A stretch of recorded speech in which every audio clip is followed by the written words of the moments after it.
Fala, meu amigo concurseiro!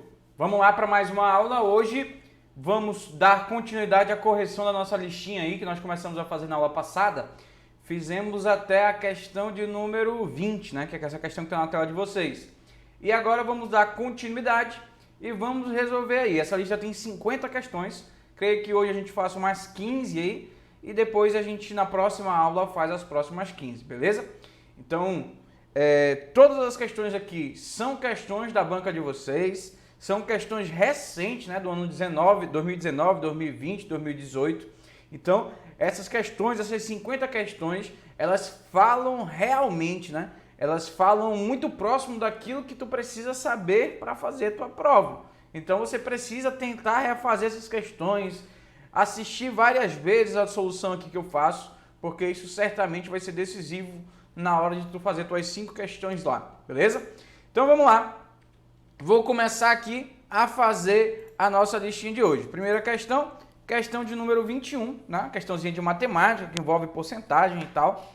Vamos fazer juntos aqui, devagarzinho. Diz assim, ó, em um grupo composto por 135 pessoas, né? Tem 135 pessoas, 81 são do sexo masculino. Então quando ele fala isso, ó, ele fala que ele tem 135 pessoas e algumas são do sexo masculino, né? 81, ele fala, né, são do sexo masculino. Então tem umas que são do sexo masculino, claro, tem umas que são do sexo feminino. Quantas são do sexo masculino que ele fala? 81. Como é por exclusão, né? Quantas serão do sexo feminino? Os demais, né? Então se eu fizer 135 menos 81, eu vou ter 55, 54, né? Se eu somar o 54 ao 81, eu vou ter aqui o 135 de volta. E o restante é do sexo feminino, como ele falou ali. Nos finais de semana, entre essas pessoas desse grupo, 50% das pessoas do sexo feminino, ou seja, 50% é metade. Metade dessas pessoas do sexo feminino afirmam ir ao cinema. Então, 27 dizem que vão ao cinema. 50% do sexo feminino afirmam que gostam de ir ao cinema. E 27 pessoas do sexo masculino afirmam que gostam de praticar esporte. Então, ó, dessas 81 aqui, ó, existem 27 que gostam de praticar... Opa, 27? 27? 27 dizem que gostam de praticar esporte nos finais de semana. Dessa forma, entre as pessoas desse grupo, é correto afirmar... Então vamos ler de novo a questão. Diz assim, ó, em um grupo composto por 135 pessoas, 81 pessoas são do sexo masculino. Por outro lado, as demais são do sexo feminino, 54. Então, só é subtrair 135 menos 81. Nos finais de semana, entre as pessoas desse grupo, 50 pessoas das do sexo feminino afirmam que gostam de ir ao cinema. Então, metade dizem que gostam de ir ao cinema. 27 meninas gostam de ir ao cinema. E 27 pessoas do sexo masculino afirmam que gostam de praticar esporte. Então, tem 27 pessoas, 27 homens que gostam de praticar esporte. Dessa forma, entre as pessoas desse grupo, é correto afirmar que, letra A, o total de sexo masculino que pratica esporte no final de semana é igual ao total de pessoas do sexo feminino?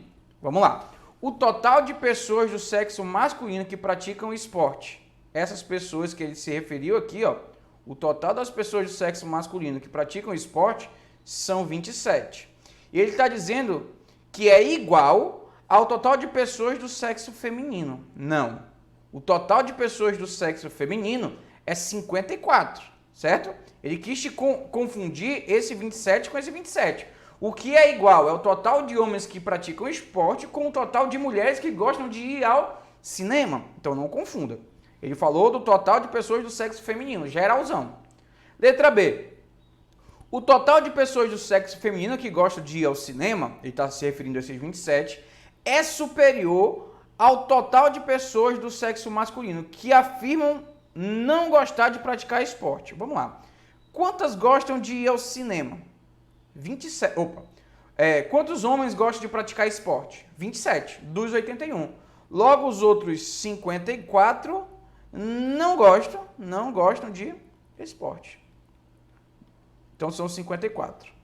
Vamos de novo. O total de pessoas do sexo feminino que gostam de ir ao cinema, que são esses 27, é superior ao total de pessoas do sexo masculino que não afirmam gostar de esportes. Será se 27 é superior a 54, gente? Claro que não. Então, letra B está errado. Letra C. 27% do total de pessoas desse grupo são do sexo masculino. 27% do total de pessoas desse grupo são do sexo feminino e gostam de praticar esportes no final de semana. Feminino e gostam de praticar esporte. Em algum momento ele falou das pessoas que são dos...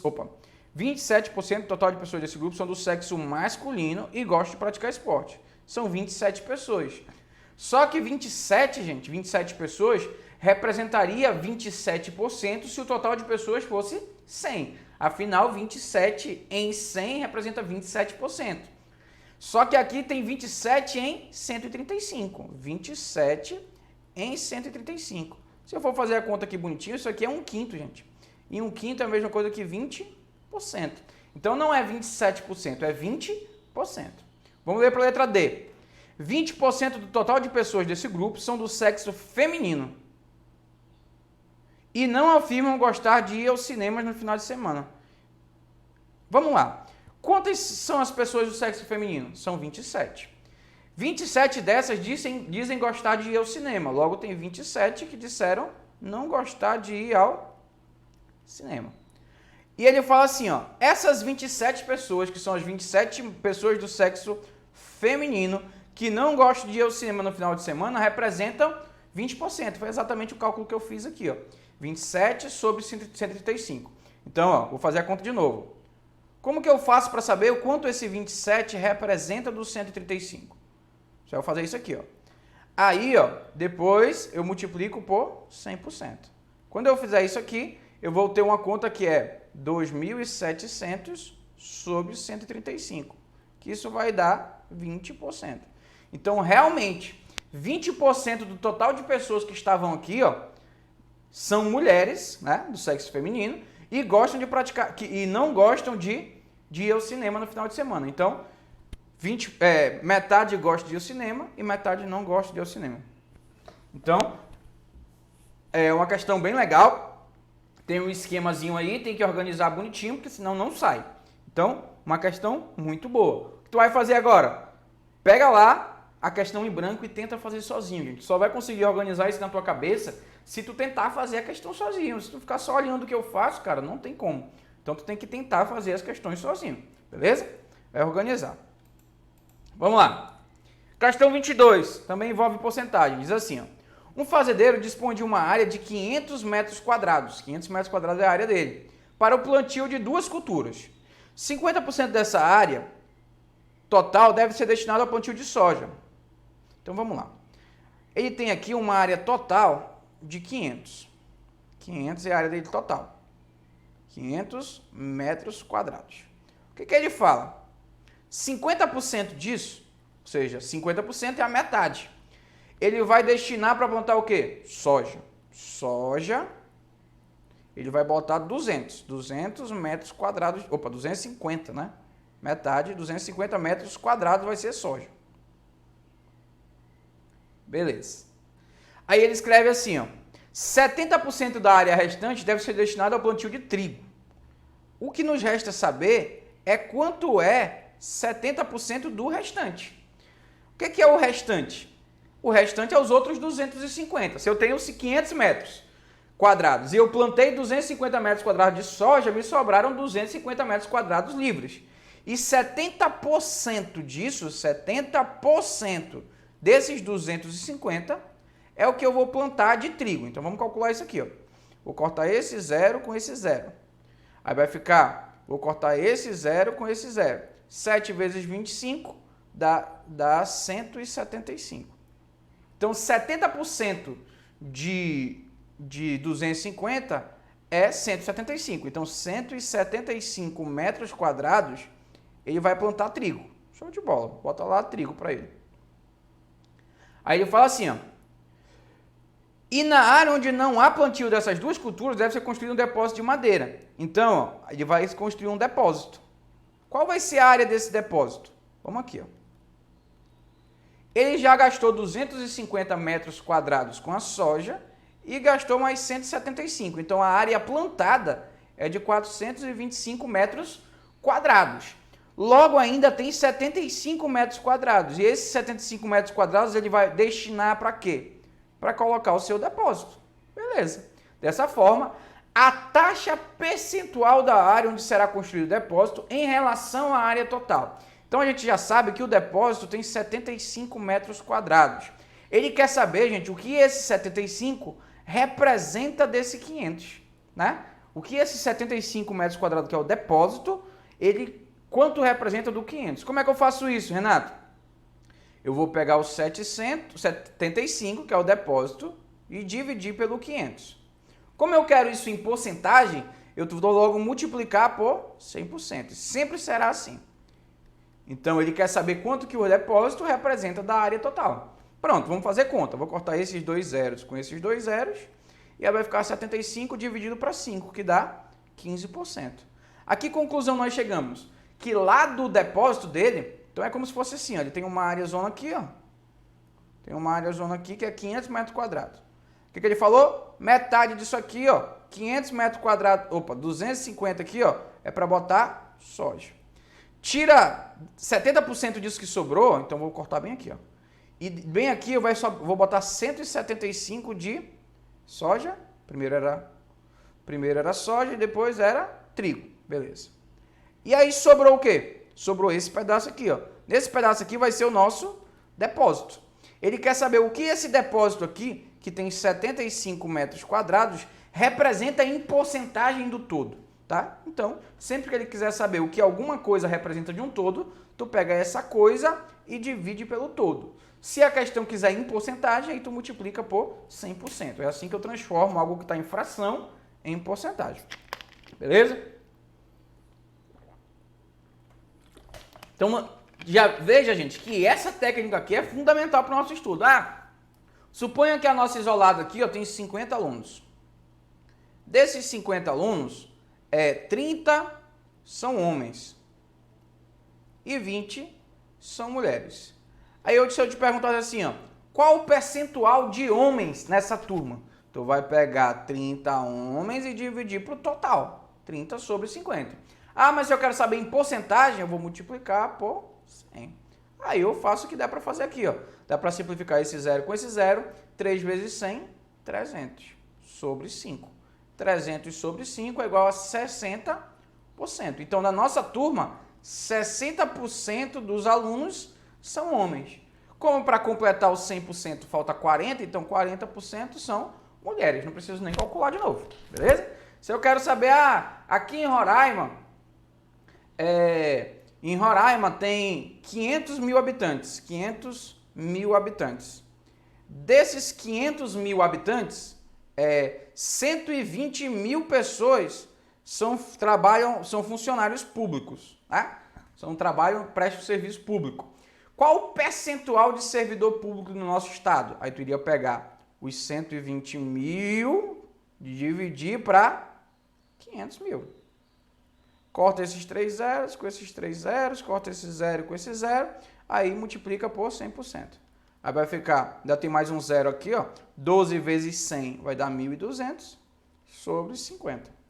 1.200 sobre 50 vai dar 24%. A que conclusão nós chegaríamos com esse cálculo aqui? Que 24% da população de Boa Vista está trabalhando como servidor público e os outros 76% estão fazendo outra coisa, né? Estão trabalhando na iniciativa privada.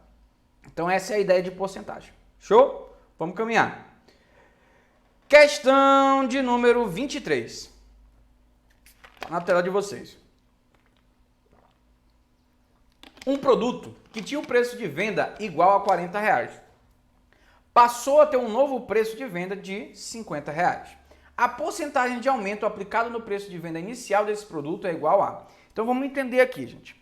Eu tenho duas situações. Eu tenho uma situação aqui, ó, em que o produto custava R$40, beleza? E aí, esse produto passou a custar R$50. É óbvio que teve um aumento aqui de R$10. A pergunta dele é: a porcentagem de aumento aplicado ao preço de venda inicial. Então tu fica em dúvida, Renato, eu vou pegar esse aumento e dividir por 50 ou vou pegar o aumento e dividir pelo 40? Ele quer que tu descubra qual foi o aumento que foi aplicado no preço inicial. Então tu tem que pegar esses 10 e dividir por 40, né? E aí tu multiplica por 100%. Ah não, ele quer em decimal, tá vendo que tá em decimal aqui? Não é em porcentagem. O que é 10 sobre 40? Se eu simplificar esse zero com outro zero, vai ficar 1 sobre 4. Se eu tenho R$1 dividido para 4 pessoas, é 0,25. Todo mundo sabe que 0,25 é a mesma coisa que 25%.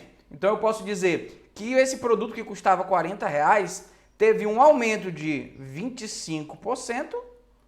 Posso também dizer que ele teve um aumento de 1/4 no seu valor. Também posso dizer que ele teve um aumento de 0,25 décimos. Beleza? Então teve um aumento de 40 para R$50. Questão bem simples, bem rápida, bem tranquila. Show? Vamos lá. Questão de número 24. Em uma creche, o berçário possui 20 crianças, sendo que 30% das crianças são meninos e 2/7 das meninas possuem olhos claros. Assim, o número de meninas que não possuem olhos claros. Então vamos lá. Tem lá no berçário um total de 20 crianças. Viu que todas essas situações de porcentagem que nós estamos fazendo aqui, eu sempre tenho esse esqueminha aqui, ó. Tem um total de 20 crianças, aí tem as meninas, né? Tem os homens, bota assim, homens, e tem as mulheres. Aí ele falou assim, ó, 30% das crianças são meninos, 30%. Então a minha pergunta é, quanto é 30% de 20? Tem que saber que é 6, né? São 6. Tu iria fazer assim, ó, 30% de 20. Aí corta esses dois zeros com esses dois zeros de baixo. 3 vezes 2, 6.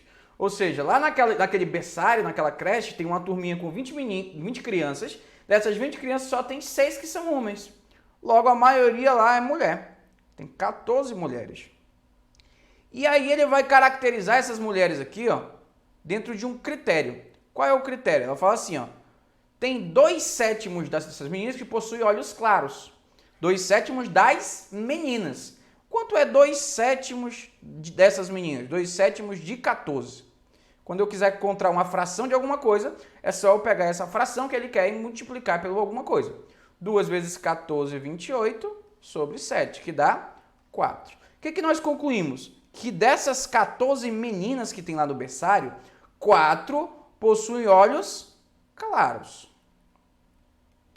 E tem mais 10. Qual é a característica dessas 10? Tem olhos escuros? Não. A única coisa que eu sei é que elas não têm olhos claros. Beleza?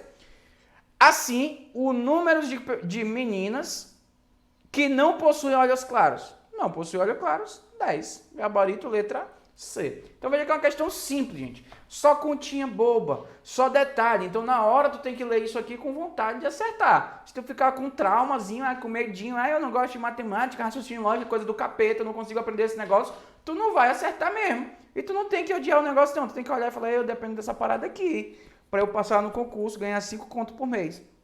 Então começa a olhar para isso aqui com gosto. Se tu olhar com gosto, tu vai começar a acertar questões. Beleza? Então já estamos na questão de número 24. Já temos 4 questões resolvidas aí. Vamos continuar. Beber mais uma dose aqui. Que água é importante. Vamos lá. Nossa próxima questão. Questão de número 25. Diz assim, ó. Um celular foi comprado por R$2.000 e revendido por R$2.500. Qual foi a porcentagem de lucro sobre a venda desse celular? Uma coisa você precisa entender, gente. Existe uma coisa na matemática, contabilmente falando, na verdade, que é lucro sobre o preço de compra e lucro sobre o preço de venda. Vou te dar um exemplo. Isso aqui eu aprendi muito cedo. Ó, imagine que eu comprei, sei lá, esse celular aqui, ó, Xing Ling, por R$80. Um exemplo. Comprei ele por R$80. E aí eu estou vendendo ele por 100. Eu estou tendo um lucro aqui de quanto? De R$20. Beleza? Então eu compro por 80 e vendo por 100. Se eu te perguntar qual é o lucro aqui, tu vai falar vintão lucro. Agora se eu te perguntar qual é o lucro obtido sobre o preço de compra, a pergunta então é, Quanto que esses 20 reais representa do preço de compra? Tu vai me falar 25%. Então eu posso dizer que se eu comprei um celular por 80 reais e eu vendi por 100, eu tive um lucro de 20 reais. E isso representa 25% do meu preço de compra, do preço que eu comprei. Só que, por outro lado, eu posso também dizer que eu tive um lucro de 20% sobre o preço de venda. Veja que os percentuais são diferentes. Apesar de o lucro ser sempre o mesmo, 20 reais, mas eu posso dizer que quando eu comprei por 80. Aí eu botei mais 25% sobre esse preço de compra e aí ele foi para 100 reais, beleza? Porém, quando eu falo de lucro sobre o preço de venda, são coisas diferentes, porque agora a base de cálculo para esse lucro não é mais os 80. O percentual de lucro foi calculado agora sobre o 100, que é o preço de venda. Então, o que é que nós dizemos, gente? Que um percentual de 25% na ida corresponde a um percentual de 20% na volta.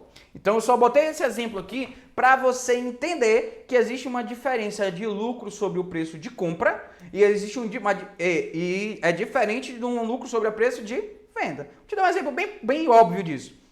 Se eu comprei essa água mineral aqui por R$1, e eu vendi por 2, eu posso dizer que sobre o preço de compra eu tive um lucro de quanto? De 100%. Porque eu peguei o meu R$1, coloquei mais R$1, coloquei outro dele, coloquei mais outro tanto igualzinho, então eu coloquei mais 100%. Eu botei 100% sobre o preço de compra. Só que sobre o preço de volta, o preço de venda, eu só tenho um lucro de 50%. Né? Porque 50% é a metade. Então entenda a diferença entre lucro sobre o preço de compra e o lucro sobre o preço de venda. Isso aqui, a grande maioria dos comerciantes até erram isso aqui por achar que é a mesma coisa. Quando eu compro, eu coloco 50% acima, boto 50% a mais. Se eu tô lá com o preço lá, eu quero saber de quanto eu comprei, é só eu tirar esse 50%. E não é assim que faz. Tem uma técnica matemática específica para isso. Então, eu acho que eu já te expliquei, conseguiram concluir aí que existe uma diferença entre lucro sobre o preço de compra e o lucro sobre o preço de venda. Se o lucro for sobre o preço de compra, eu vou pegar o lucro e dividir pelo preço da compra. Se ele estiver falando de lucro sobre o preço de venda, eu vou pegar o lucro e dividir pelo preço da venda. Então vamos lá. Então eu tenho um celular, R$2.000, e eu vou vender ele por R$2.500. Não está difícil perceber que o lucro obtido nessa operação é de R$500. Quando a gente perguntou qual é o percentual de lucro, aí tu já vai duvidar. Tu quer saber o percentual de lucro sobre o preço de compra ou sobre o preço de venda? Aí ele fala assim, qual foi o percentual de lucro sobre a venda desse celular? Sobre o valor da venda. Aí tu vai fazer o quê? Tu vai pegar os 500 e aí vai dividir pelo valor de venda, que vai dar 2.500, tá? Aí vai simplificar aqui, ó. Ficou 5 sobre 25. Simplificando de novo, vai ficar 1 sobre 5. 1 sobre 5, Renato, eu quero em porcentagem, doido. Então multiplica por 100%. Aí vai dar 20%. É óbvio, gente. Se eu pegar 2.500 e eu calcular 20% de 2.500, vai dar R$500. Então o lucro sobre o preço de venda é um lucro de 20%. Só que se eu fosse calcular sobre o preço de compra, daria 25%. É o mesmo exemplo, é o mesmo percentual que eu botei naquela hora. Pega aí 2.000. Quanto é 25% de 2.000? 25% de alguma coisa é a quarta parte, é ela dividido para 4. Então pega o 2.000 e divide para 4, dá R$500. E tu fala, Renato, mudou. Na ida deu 25 e na volta deu 20. Exatamente, eu dei um exemplo aqui. Lembra da historinha que eu contei, que eu comprava camisa, ia vender as camisas, e quando eu botava 30%. Botava 40% de lucro, mas quando eu vendia, dava um desconto de 30% e eu ficava perdendo. Eu dei esse exemplo aqui na aula de porcentagem. Então entenda isso, porcentagem tem diferença, qual é a base de cálculo. Então nesse caso aqui, temos 20% de lucro sobre o preço de venda, preço final, beleza? Vamos para a próxima, questão de número 25 foi. 26. Uma fábrica de calçados feminino produziu durante o ano um total de 250 mil pares de um calçado, sendo que as sandálias atingiram 45% da produção de todos os outros modelos. assim o número de sandálias produzidas por essa fábrica. Pô, peraí, né? Ele está dizendo que a produção de sandálias corresponde a 45% da produção de todos os outros modelos. 45% da produção de todos os outros modelos. O que é que eu vou fazer? A pergunta então é, quanto é 45% de 250 mil, certo? 45% de 250 mil. Então vai ficar 45 sobre 100 vezes 250 mil. E aí o que eu vou fazer? Simplificar aqui, ó. Simplifica esses dois zeros com esses dois zeros. Aí ficou 45 vezes 2.500. Quanto é que dá 45 vezes 2.500? Vou fazer aqui porque eu estou burro hoje. 45 vezes 2.500. 112.500. Certo? Então, conclui-se que 112 desses 250 mil pares que foram produzidos, 45% foram sandálias. Quanto é 45% de 250 mil? 112.500. Tá? Essa questão aqui eu iria entrar com recurso. Tá? Apesar de o resultado ser esse, eu iria entrar com recurso. Porque ele falou aqui, ó, 45% da produção de todos os modelos. Se fosse todos os modelos e não tivesse isso, seria todos os modelos, 250 mil. Só que ele fala 45% da produção de todos os outros modelos. Aí quebra tudo. Mas a gente já matou a questão, é isso aí mesmo o gabarito. Também na hora parei para olhar e não tem nem a outra alternativa. Eu fazendo a prova, eu ia observar aquilo. Eu ia observar, mas como não tem outra alternativa, eu ia marcar essa mesmo. Mas faz diferença aquele outros ali. Não é 45% dos outros, é 45% do todo, do universo, que é 250 mil. Tá? Então essa aí é a resposta da questão de número 26. Questão de número 27 diz assim. Um trabalho com duas questões de matemática foi dado a um grupo de 50 alunos. Desses alunos, apenas 15 acertaram as duas. 30 acertaram a primeira questão e 10 acertaram apenas a segunda. Então vê que começou aquela parada lá de tem gente que acertou uma, tem gente que acertou duas, tem gente que acertou só uma, só a outra.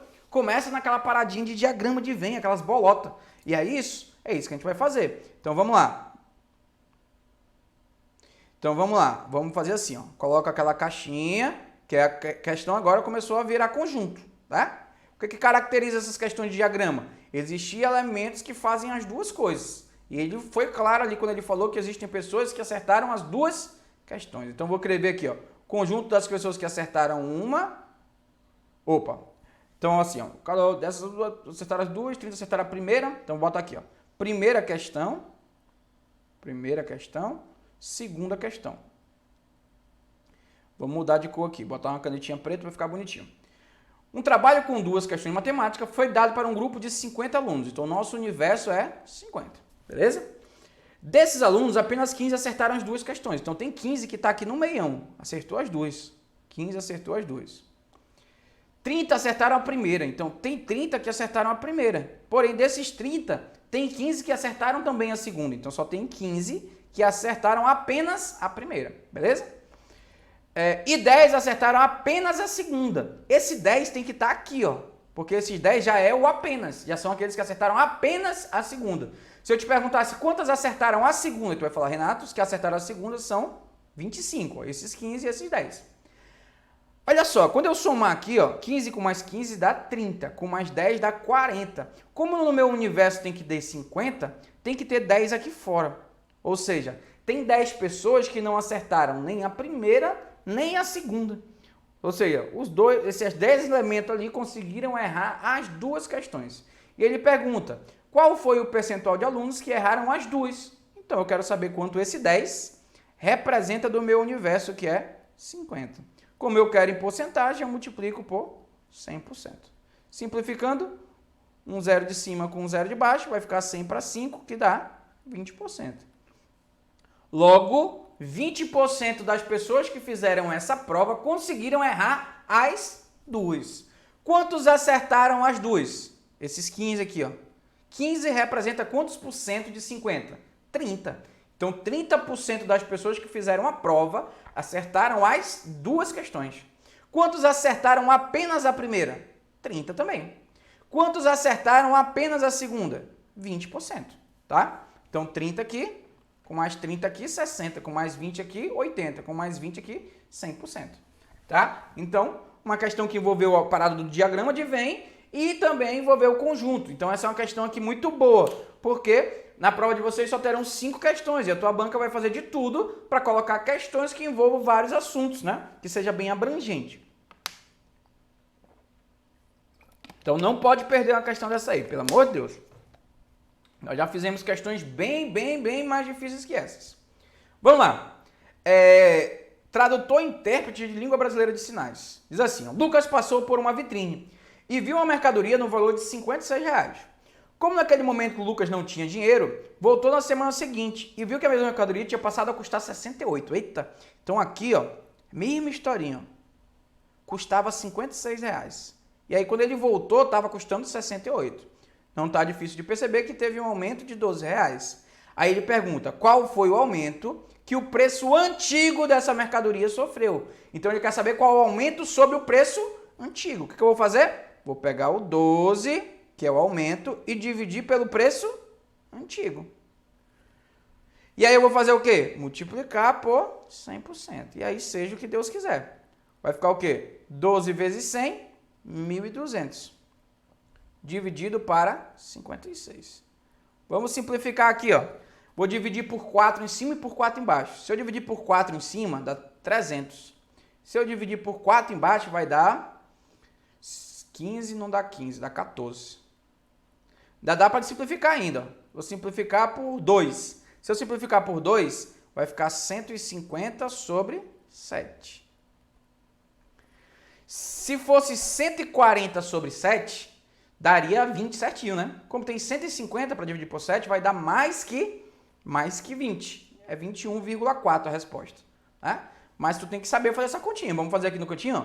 150 dividido para 7. 15 para 7 dá 2. 2 vezes 7, 14. Sobra 1. Aí desce 1, 0. 10 para 7 dá 1. 1 vezes 7, 7. Sobrou 3. Aí o que eu faço? Coloco um 0 e uma vírgula. 30 para 7 dá 4. 4 vezes 7, 28. Sobrou 2. Então, por aproximação, 21,4. Beleza? Então, veja que é uma questão bem simples. Repetidamente estamos fazendo a mesma coisa. Pegar um valor e dividir por outro. A tua ideia agora é saber qual é o valor que eu boto em cima, qual é o valor que eu boto embaixo. Várias questões seguidas, ele perguntou a mesma coisa. Qual o percentual de aumento de alguma coisa? Então, guarda isso aqui na tua cabeça, velho. Guarda isso aqui na tua cabeça que tu vai precisar disso aqui. Ah, Renato, eu estou estudando aula de porcentagem lá na internet, eu vi o cara falar um monte de coisa. Eu falei, velho, eu estou te ensinando aqui o que tua banca gosta de perguntar. Não tem como eu te ensinar tudo, gente. Estudar tudo, a ideia de curso extensivo, aquele curso que a gente faz antes da prova, que a gente olha por todo o universo, conhece todo mundo. Agora tu tem que ser específico, né? A gente treina todo dia, mas quando o jogo é amanhã, é contra tal adversário, tu tem que treinar para aquele adversário. Tu tem que conhecer o teu adversário, saber como ele ataca. E é isso aqui que a gente faz, fazer questões. Estou te ensinando o que tua banca gosta de perguntar. E para nossa felicidade, eles gostam de perguntar questões assim bem tranquilas, né? Para alguns vão gostar muito disso, para aqueles que estão estudando há muito tempo e estão dominando em alto nível, quando ele olha para essa questão ele fica com raiva, né? Beleza? Então vamos lá. Questão de número 28, destruída com sucesso, né? 28 foi? Vamos lá, 29. Então, ó, em uma determinada loja, um tênis custava R$450. Então, ó, tem que entender isso aqui, ó. O preço era R$450. Beleza? A prazo e à vista teve um desconto de 8%. Teve um desconto de 8%. Aí ele pergunta, qual foi o desconto que ela obteve? Ora, eu vou ter que pegar o valor do tênis e tirar o desconto. Então, a minha pergunta é, quanto é 8%, que é o valor do desconto, de R$450? 8% é a mesma coisa que 8 centésimos. De é multiplicação, 450. Corta esse zero com esse zero. 8 vezes 45 Se tu fizer a continha, 320 com 40, 360 sobre 10. Corta esse zero com esse zero, dá 36. Então, o que nós percebemos? Que o desconto que ela obteve é de R$36, né? R$36. Letra C. R$36 foi o desconto que ela obteve. Renato, e se ele perguntasse qual foi o preço que ela pagou por esse tênis? Se ela comprou com o desconto? Era só tu pegar o 450 e tirar os 36, que daria 414. Então, nós iríamos concluir que ela pagou 414, mas não é essa a pergunta. Ela quer saber qual foi o desconto que ela obteve, qual o valor do desconto. E o valor do desconto é R$36. Renato, eu quero saber como é que eu faço isso lá no meu celular, né? Aproveitar a oportunidade. Como é que eu faço isso aqui no meu celular? Tu vai pegar 450 vezes 8%. Quando tu apertar no igual, ele já vai te dar o 36 direto. Renato, mas no meu celular não tem a tecla porcentagem.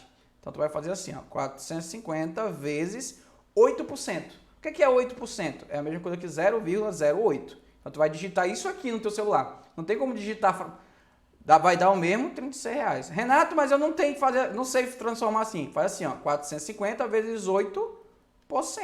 Tu vai digitar lá, 450 vezes 8 dividido para 100. Vai dar os mesmos 36. Como tu vai fazer, eu não sei. Estou te falando um exemplo para o dia a dia, né? Porque tu não consegue digitar lá no celular 8% vezes 450. Em alguns celulares não dá para digitar assim. Tem que botar o valor vezes a porcentagem, tá? Então, é importante saber isso aqui. Show de bola? Questão 29 tá aí, resolvida com sucesso. Questão de número 30 tá na tela de vocês. E aí, quando eu chego na questão de número 30, eu estou começando a estudar agora a lógica das proposições. Lógica das proposições. Renato, o que é a lógica das proposições? Lembra que nós começamos o nosso curso falando de lógica das proposições. Eu falei durante 3 aulas aqui de lógica das proposições. E aí eu te falei o seguinte, a lógica das proposições tem por objeto de estudo o quê? As proposições. Qual é o objeto de estudo da lógica das proposições? As proposições, tá? E essas proposições têm um conceito de proposição. Disse assim, ó, eu disse assim para ti, as proposições são sentenças oracionais, ou seja, tem que ter verbo, né? Então, a primeira característica das proposições é que tem que ter verbo. Elas precisam ser declarativas. Precisa ter sentido completo. Eu acho que até ele escreve isso aqui nessa questão.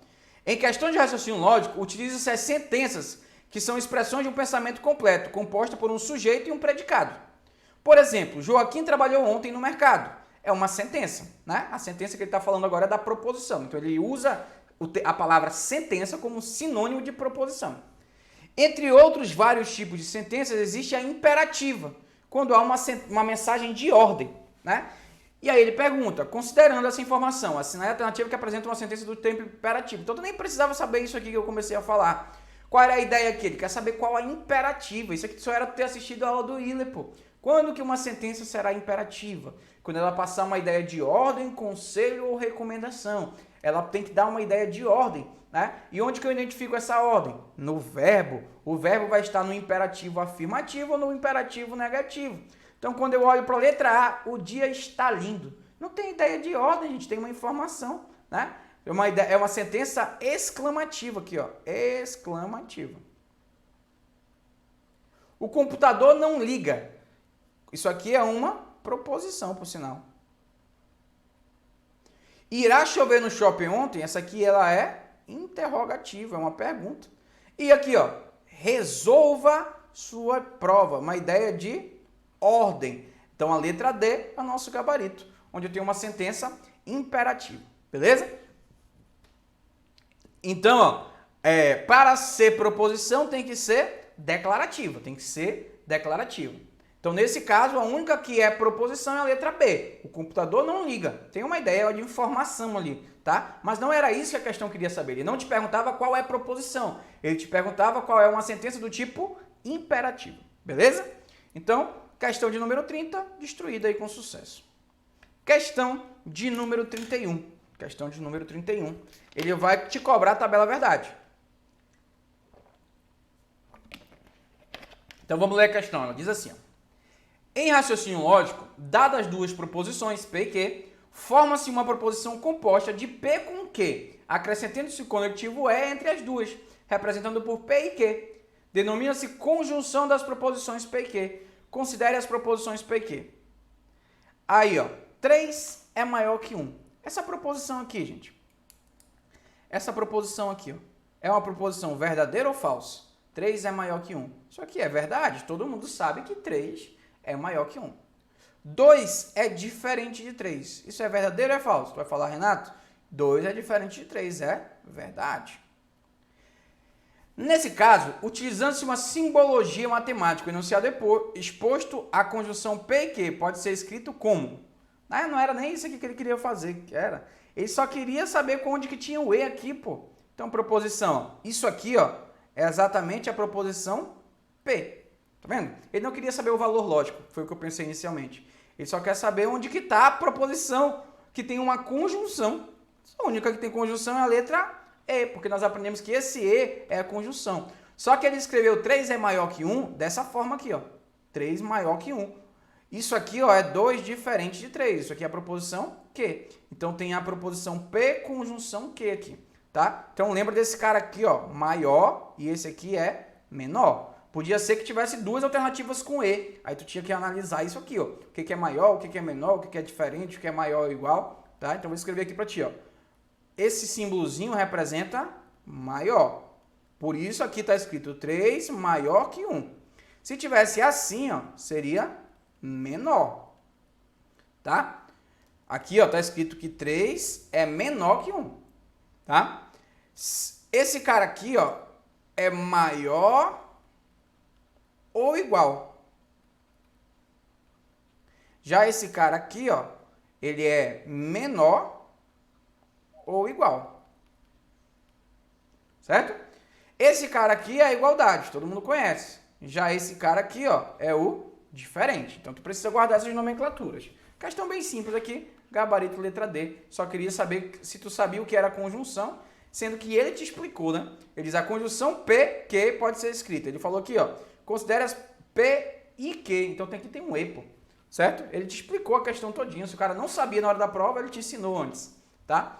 Então, questão de número 31 tá aí resolvida com sucesso. Lógica das proposições. 31. Peraí, botei duas vezes 31. Ah, não, aqui era outra questão, tá? É porque eu não mudei o número, então a gente tem uma questão bônus, né? E ele pergunta, qual das proposições ela é verdadeira? Qual é verdadeira? Aí tu tem que lembrar agora. Lembra que este conectivo E é o conectivo extremamente exigente? Eu te falei assim, ó, o E, ele só é verdade se as duas proposições forem verdade. Então, o conectivo E, ele é extremamente exigente. Já o conectivo OU, que é o outro que aparece ali, ele não é nada exigente. Ele só vai ser falso se as duas proposições que ele estiver ligando forem falsas. Beleza? Então, quando eu olho para essa primeira proposição aqui, ó, 1 sobre 2 igual a 0,5, eu vou dizer, epa, isso aqui é verdade. Afinal, 1 sobre 2, que é uma fração, é a mesma coisa que o número decimal 0,5. Se eu dividir 1 para 2, dá 0,5. 5 mais 3 igual a 7, isso aqui é uma mentira, porque 5 mais 3 é 8. Isso aqui é uma falsidade. E qual é o conectivo que está ligado aqui? É o E. Aí o que eu tenho que lembrar? O conectivo E só será verdade se for VV, se as duas forem verdades. Como não tem VV aqui, eu não posso dizer que o resultado lógico disso aqui é verdadeiro. E tudo aquilo que não é verdadeiro, obrigatoriamente é falso. Então essa aí é falsa. Então eu quero saber qual das seguintes proposições é verdadeira. Então não pode ser a letra A. Essa aqui, ó, é a mesma proposição, que é verdadeira. Essa aqui é a mesma proposição, que é falsa. Só que o conectivo agora é OU. E aí eu fico pensando, qual o valor lógico que eu boto aqui? Aí tu vai lembrar da regra do OU. O OU só será falso se as duas fossem falsas. Tem duas falsas aqui? Não. Então eu não posso botar falso. E tudo aquilo que não é falso obrigatoriamente é verdade. Então nossa resposta é a letra B. Tá? Vamos continuar aqui só para a gente ver. 5 menos 3 igual a 1. 5 menos 3 é 2. Então isso aqui é mentira. 5 mais 4 igual a 9. Isso aqui também é mentira. Olha aqui, ó. O conectivo E só é verdade se as duas forem verdade. Ali não tem nenhuma verdade. Então, o resultado lógico disso aqui não pode ser verdadeiro. E tudo aquilo que não é verdadeiro é falso. 5 menos 3 igual a 1 também é falso. 5 mais 4 igual a 10 também é falso. Só que o conectivo é ou. Qual é a regra do ou? Coloque falso. Se as duas forem falsas. Realmente, as duas são falsas, eu boto falso. Então, continuamos aí com o gabarito na nossa letra B de bola. Perfeito? Questão bem legal, simples, né? Misturou um pouquinho de matemática com tabela verdade, mas dava de fazer. Não tem grandes dificuldades aqui, não. Tranquilo? Vamos para a nossa próxima questão. Questão de número 32. Considere a seguinte proposição. Neste concurso, Pedro será aprovado ou não será aprovado? Analisando segundo a lógica, essa afirmação é um exemplo claro de... Vamos lá, eu quero te explicar duas coisas. Três nomes aqui. Um nome é tautologia. O outro nome é contradição.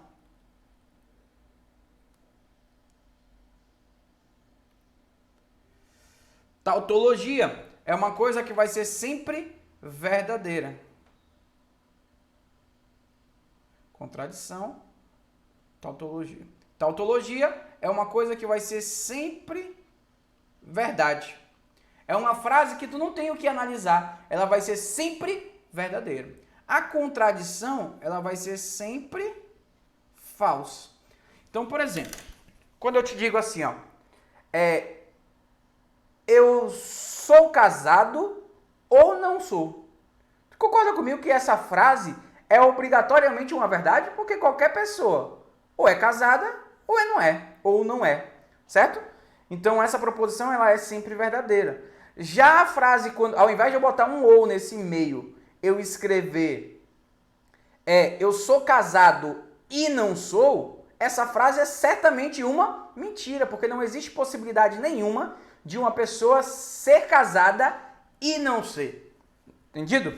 Então, a ideia da tautologia que ele coloca ali, ó, é sempre que eu tenho uma proposição aqui, aí eu tenho um conectivo ou, e eu tenho a mesma proposição do outro lado negativa. Tipo assim, ó, passo ou não passo. É uma tautologia. Caso ou não caso. Tautologia. Sou feliz ou não sou feliz.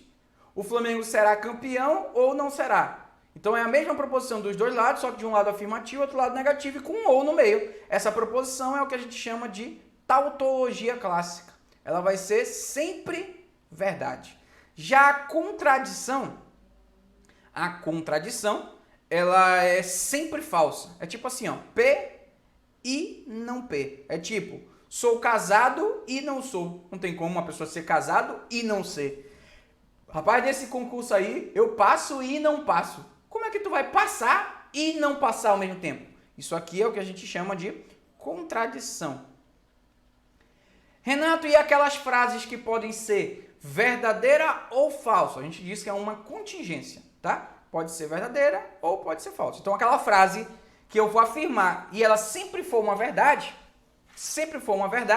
isso é uma tautologia. Aquela frase que eu falar e ela sempre for falsa, não tiver possibilidade nenhuma de não ser falsa, ela é uma contradição. Beleza? Então, guarda esses modelos clássicos aqui, ó. Tautologia clássica, contradição clássica.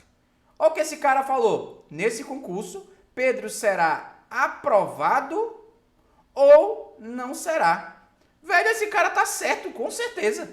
Porque, com certeza, o Pedro vai ser aprovado ou não vai ser. Então, essa frase ela é uma tautologia. É uma certeza que essa frase é sempre verdadeira, tá? Porque se aqui for verdade, aqui é falso, certo? Verdade com falso no ou vai dar verdade. Suponha que seja falso que o Pedro foi aprovado. Se foi falso que o Pedro será aprovado, então vai ser verdade que ele não foi, que ele foi. E de novo vou ter falso com verdade no ou. Qual era a única possibilidade disso aqui ser falso? Se as duas coisas forem falsas. E não tem como um ou, nesse caso, as duas coisas serem falsas, porque elas são contraditórias. Um lado fala uma coisa, outro lado fala outra. Então, quando um lado for verdade, o outro lado vai ser falso. Quando um lado for falso, o outro vai ser verdadeiro. Beleza? Então, guarda isso aí. tautologia clássica. Questão de número 33. Considere a proposição composta. Bento e Francisco são amigos. Então, aqui é uma frase, ó. Bento e Francisco são amigos. Uma proposição. O conectivo é esse ou aqui, ó. E Luciana e Maria são amigas. Aí eu falo assim, assinale a alternativa que apresenta a negação disso aqui, gente. Como que nós aprendemos a negar uma proposição composta? Nós aprendemos assim, ó. Quando eu negar esse ou, ele obrigatoriamente vai virar e. Então, eu vou tirar esse ou e vou botar um e. Então, só pode ser, a letra B não pode ser a B de jeito nenhum, porque a B tem um ou. E não pode ser a E de jeito nenhum, porque a letra E tem um ou. Então, estamos em dúvida entre a letra A, letra C e letra D. Só que aqui está dizendo assim, ó, Bento e Francisco são amigos. Eu preciso negar esse lado e negar esse outro lado. Como é que eu nego a afirmação que diz que Bento e Francisco são amigos? Eu escrevo Bento e Francisco não são amigos. Então, essa aqui já está falando que Bento e Francisco são amigos, já está errado também. Bento e Francisco não são amigos. Pode ser. Beleza? Pode ser. Só que além de eu negar esse lado, eu tenho que negar esse lado. Esse lado está dizendo assim, ó, Luciana e Maria são amigas. Como é que nega isso? Luciana e Maria não são amigos. Então, nosso gabarito, letra C. Bento e Francisco não são amigos e Luciana e Maria não são amigos. Então, decora isso aqui. Decora aqui. Renato, e esse E, quando negar, vai virar ou? Não, eu expliquei isso aqui na aula de teoria. Esse E aqui não está fazendo função de conectivo lógico. Ele não está ligando duas proposições independentes. Aquele E ali ele só está unindo os núcleos de um sujeito composto. E essa parada de sujeito aí é com Willer. Isso aqui tudo é como se fosse eles. Eles não são amigos. Não tem que trocar aquele E por O, tá bom? Guarda isso, tá? Questão de número 34. Tá na tela e diz assim, ó. Se Luísa passar no concurso, então ela não irá morar em outro estado. Assinale a alternativa que apresenta a proposição composta equivalente. Beleza, vamos apagar aqui rapidinho. Deixa eu apagar aqui. Aqui. Nós aprendemos... Eita, não tem opção apagar aqui para mim. Vamos lá, vamos fazer aqui mesmo. Nós aprendemos duas maneiras de escrever uma proposição equivalente no conectivo condicional. Qual foi a primeira maneira? Foi a fórmula da contraposição. O que é a contraposição? É o troca negando. É mantém o se então e troca as duas proposições de lugar negando. Foi assim que a gente aprendeu. Então a frase dele é: se Luísa passar no concurso, então ela não irá morar em outra cidade. Se eu quiser escrever isso de forma contrapositiva, eu vou manter o se então e vou escrever assim, ó. Se, a isso que está no final eu trago para o começo. Como é que eu escrevo ela não irá morar em outra cidade? Negando. Como é que eu nego isso? Eu iria escrever ela irá morar em outra cidade. Porque quando eu nego algo negativo, fica afirmativo. Só que como eu não posso começar com pronome, eu vou botar Luísa irá. Se Luísa irá, não. Se Luísa for morar em outra cidade, então, aí essa proposição que está no começo tem que ir para o final. Luísa passar no concurso, a negação disso seria... Tem que negar também. Ficaria Luísa não passar no concurso. Só que não faz sentido eu escrever. Se Luísa for morar em outra cidade, então Luísa não passar. Tem que botar Luísa não passou. Para não repetir o sujeito que já está aqui, eu boto ela não passou. Eu acho bem óbvio. A frase diz assim, ó. Se Luísa passar no concurso, então ela irá morar em outra cidade. Se Luísa não foi morar em outra cidade, é porque... a frase original é, se Luísa passar no concurso, então ela não irá morar em outra cidade. Tipo assim, se Luísa passar no concurso, ela vai ficar aqui em Boa Vista, vai morar aqui. Ela não irá morar em outra cidade. Agora, se Luísa foi morar em outra cidade, é porque ela não passou no concurso aqui e teve que ir embora. Beleza? Então, vamos ver se tem isso. Se Luísa for morar em outra cidade, então ela não passou no concurso. Gabarito, letra E. Então, qual propriedade ele usou? Propriedade contrapositiva. É uma das equivalentes da condicional, em que eu pego as duas proposições, troco de lugar negando as duas, eu botei lá, é a troca negando, e aí eu faço o quê com ela? Eu troco negando, e além de trocar negando, eu mantenho o conectivo sim, então. Beleza? Questão 34 foi pro barro aqui. 34, destruída com sucesso. Questão de número 35. 35 diz assim: considere a afirmação: sou médico e perito criminal, e assinar a alternativa que apresenta a negação dessa afirmação. Bem fácil, né, gente? Nós aprendemos o quê? Que se eu tiver uma proposição do e eu precisar negar, eu tenho que tirar esse e colocar ou. E além disso, eu nego as duas proposições simples que a compõem. Então eu tenho que botar no lugar de sou médico, eu boto não sou médico. No lugar do e eu coloco um ou. No lugar de perito criminal, eu coloco não sou perito criminal. Então tá aqui, ó. Não sou médico ou não sou perito criminal. Gabarito letra D. Então essa aqui tu não pode errar nunca. Lembra disso. Se eu precisar negar uma proposição que tem a forma A e B, o que eu aprendi? Que eu nego a primeira proposição, eu nego a segunda proposição e eu tiro aquele E ali e coloco o. Se eu precisar negar uma proposição que tem a forma A ou B, eu vou negar a primeira proposição, negar a segunda proposição, tirar aquele ou e colocar quem? O e. Então a negação do e vira ou, a negação do ou vira e. Perfeito. Essas são as mais simples. A mais difícil é essa aqui, ó. Negar uma proposição condicional, ou seja, que tem a forma se A, então B. Como é que eu faço isso, Renato? Aí tu tem que lembrar do mané. Lembra do mané que eu falei? Mantenha a primeira, ou seja, a primeira eu reescrevo da maneira que ela está. Conectivo e nega a segunda. Nega a segunda. Por isso que é mané. Mantém a primeira, nega a segunda. Então, a negação de uma condicional é o nosso querido mané, tá? Mas não usamos isso agora. Então, na primeira questão era a negação do e virou ou. Agora, não, lá era a negação do ou virou e. Aqui a negação do e vira ou. E aí eu nego as duas proposições. Beleza? Então, fizemos aqui um resumo rápido de negação de proposições.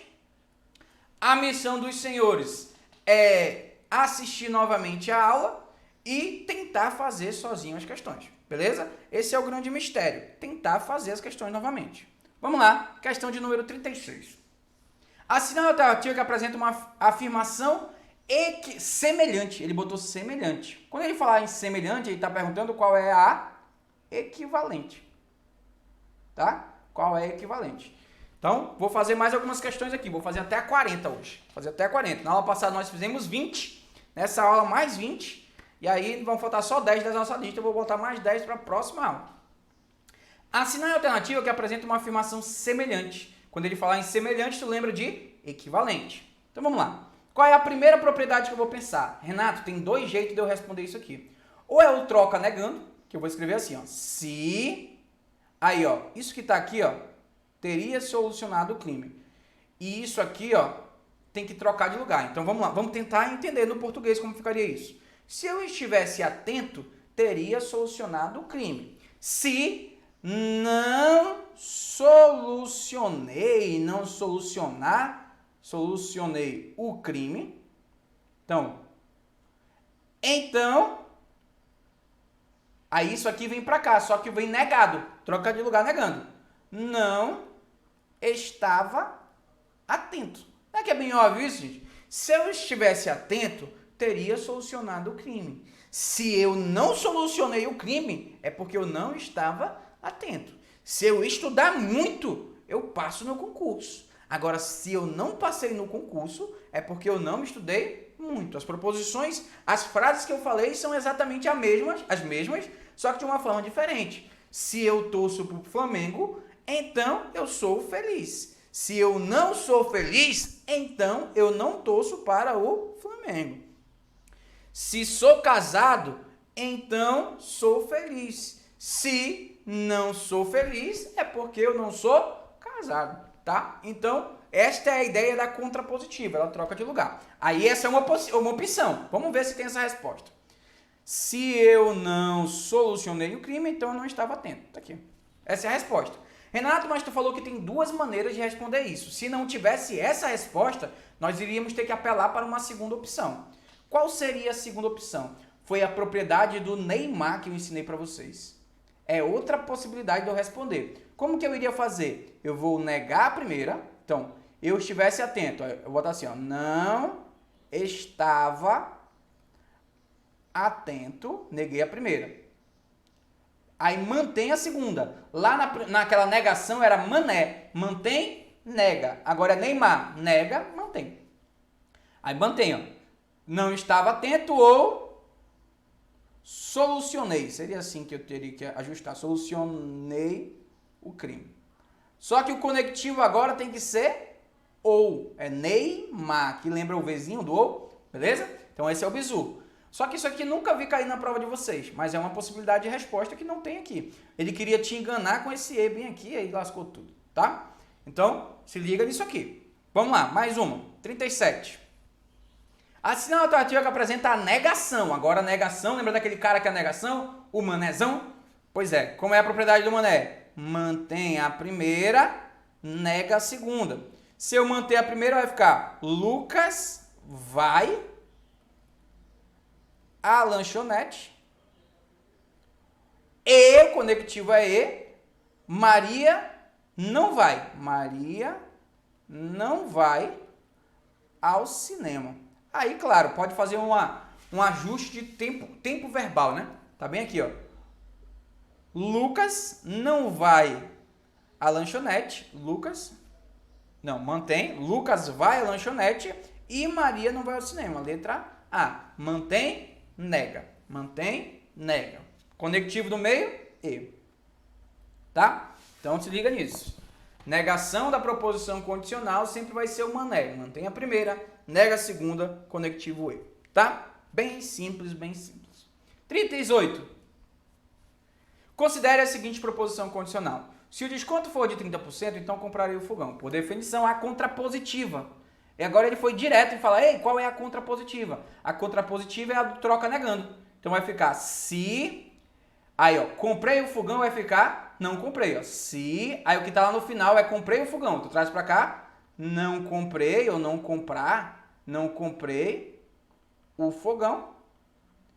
Então... Aí o que está no começo vai para o final. O desconto for de 30%. Então eu vou falar o desconto não foi de 30%. Beleza? Bem óbvio. Se o desconto for de 30%, eu vou lá e compro o fogão. Agora, se eu não comprei o fogão, é porque o desconto não foi de 30%. Então aqui, ó. Se eu não comprar o fogão, então o desconto não foi de 30%. Letra B de bola. Bem simples, bem show de bola. Feito. 38. Vencida com sucesso. Questão de número 39.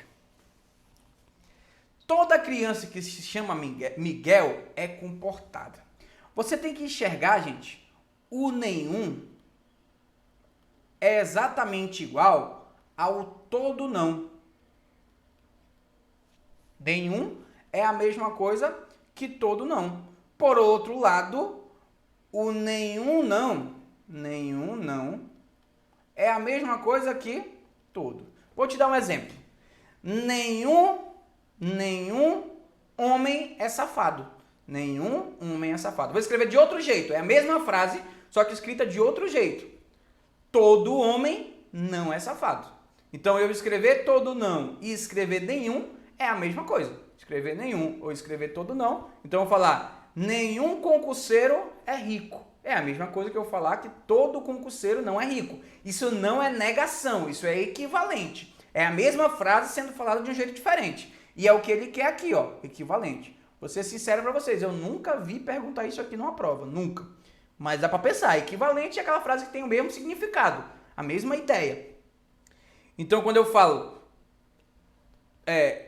Só que, ó, da mesma forma que eu tenho um nenhum, eu posso escrever todo não... Pode ser uma frase dessa aqui, ó. Essa frase aqui é do todo. Só que é do todo sim, porque não tem não aqui, ó. Como é que eu faço para... qual é o equivalente do todo? Eu posso escrever nenhum, não. Nenhum, não. Por exemplo, todo homem é safado. Eu posso também dizer que nenhum homem não é safado. Todo concurseiro é estudioso. Eu posso dizer que nenhum concurseiro não é. Porque o nenhum, gente, é uma coisa negativa, que já tem o não. E aí, quando eu junto com esse outro não... vira uma coisa afirmativa, vira um sim, tá? Então lembra aqui, ó, toda criança que se chama Miguel é comportado. Então todo menino que tiver lá, que o nome dele é Miguel, ele é comportado. Como seria uma forma de falar essa mesma frase de uma forma equivalente? Falar essa mesma coisa de outro jeito. Ele escreveu assim, ó: nenhuma criança que se chama Miguel não é comportada. Letra B. Tá vendo? Nenhuma criança que o nome dela for Miguel não será comportada. Beleza? Então, gabarito letra B. Então, decora mais isso aqui, ó. Se ele perguntar o equivalente do nenhum, tu vai lembrar que é a mesma coisa que todo não. Se ele botar o não pra cá, ó, vai ficar nenhum não. Isso é a mesma coisa que o todo. O não só troca de lugar, tá vendo? Não confunda isso com negação da proposição. Esta proposição com todo, com nenhum e com algum, eu chamei de proposição condicional, lembra? Proposição condicional. Proposição categórica, tá? Proposição categórica, tá? Lembra disso. Lembra disso aqui. Lembra que o todo é a mesma coisa também que se então, é equivalente.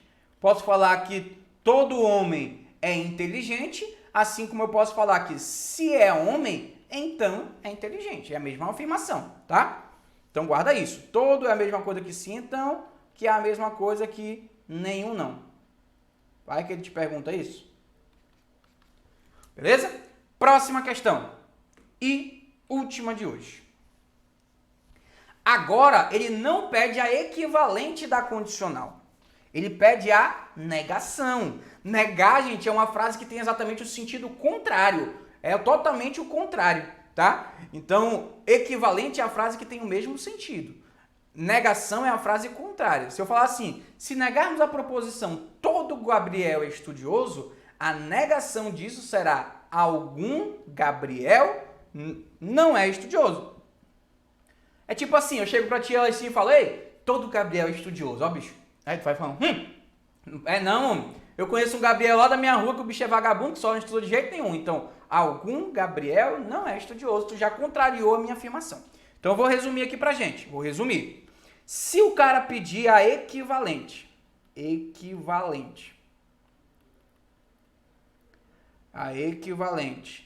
do todo, pode ser nenhum não. Se ele pedir a equivalente do todo não, pode ser nenhum. Equivalente, mesma frase escrita de uma forma diferente. Se ele pedir a negação, aí negação é outra história. A negação de uma frase que tem o todo, que era o caso desse nosso caso aqui, ó, todo Gabriel é estudioso, tem que ser obrigatoriamente, vou botar a dupla flecha aqui, flecha dupla para ficar bonitinho. A negação de uma frase do todo tem que ser uma frase do algum não. Então, a negação de todo homem é safado. Algum homem não é safado. A negação de todo concurseiro é rico. É algum concurseiro não é rico. Lembrando que esse algum pode ser substituído por existe concurseiro que não é rico, pelo menos um concurseiro não é rico. Renato, e se a frase que tiver lá originalmente for nenhum? Como é que eu nego isso? Eu escrevo algum. Qual é a negação de nenhuma mulher gosta de estudar? É alguma mulher gosta de estudar. Então, galera, resolvemos hoje 20 questões da nossa aula, todas as questões da nossa banca. Tua missão é refazer todas essas questões. Creio que alguns aí já pegaram a lista e tentaram fazer antes mesmo da aula. Esse é o importante, tu tem que tentar fazer antes, porque depois que tu já veio resolver, tu já viu eu desvendar a charada. E aí quando eu desvendo a charada não tem mais graça, né? É aquelas questões, aquelas coisinhas que a pessoa te mostra, adivinha o que é isso aqui? Aí tu, se eu já te disser, não tem mais graça, entende? Então a questão só tem graça quando tu sofre antes e tenta fazer. Tu tenta fazer e não consegue, isso te gera um trauma, né? Isso é um dos métodos de aprendizado através do trauma. E aí tu se traumatiza com aquilo e no momento que tu descobre como faz, isso te gera prazer. E tudo aquilo que gera prazer você acaba guardando na tua cabeça. Então, é um dos métodos que eu acho genial de aprendizagem, é você tentar fazer questões antes, né? Isso funciona muito para mim. Então, galera, valeu!